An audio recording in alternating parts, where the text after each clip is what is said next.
ঠাকুর শ্রীরামকৃষ্ণদেব বলতেন সংসারী জীব চার রকমের: বদ্ধ, মুমুক্ষু, মুক্ত এবং নিত্য। নিত্যজীব প্রসঙ্গে ঠাকুর বলতেন নিত্যজীব হল নারদাদি ঋষিগণ, যারা সংসারে আসেনি শুধুমাত্র জীব জগতের মঙ্গল সাধনের জন্য।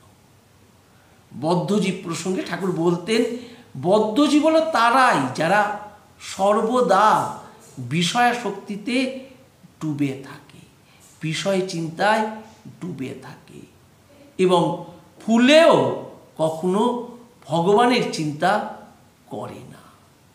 মুমুক্ষ জীব বলতে ঠাকুর বলতেন মুমুক্ষ জীবেদের একটা মুক্তি পাওয়ার ইচ্ছা আছে, চেষ্টাও আছে, কিন্তু সবাই মুক্তি লাভ করতে পারে না।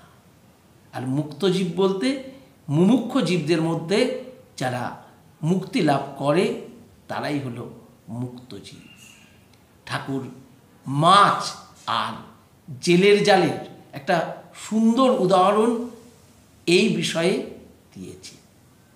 তিনি বলতেন জেলেরা যখন জাল ফেলে তখন কিছু মাছ আছে যারা কখনোই জালে ধরা দেয় না, তারা হলো নিত্যজীব।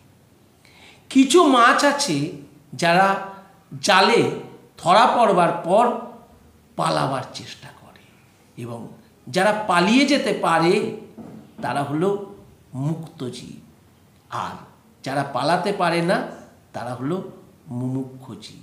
আর এক ধরনের মাছ আছে যারা জালের আরও ভিতরে ঢুকে থাকে, পাকের মধ্যে মুখ গুজে থাকে, ভাবে আর বোধহয় কোনো বিপদ নেই, কিন্তু জানে না একটু পরেই জেলেরা তাকে তুলে নিয়ে সোজা আড়তে চলে যাবে।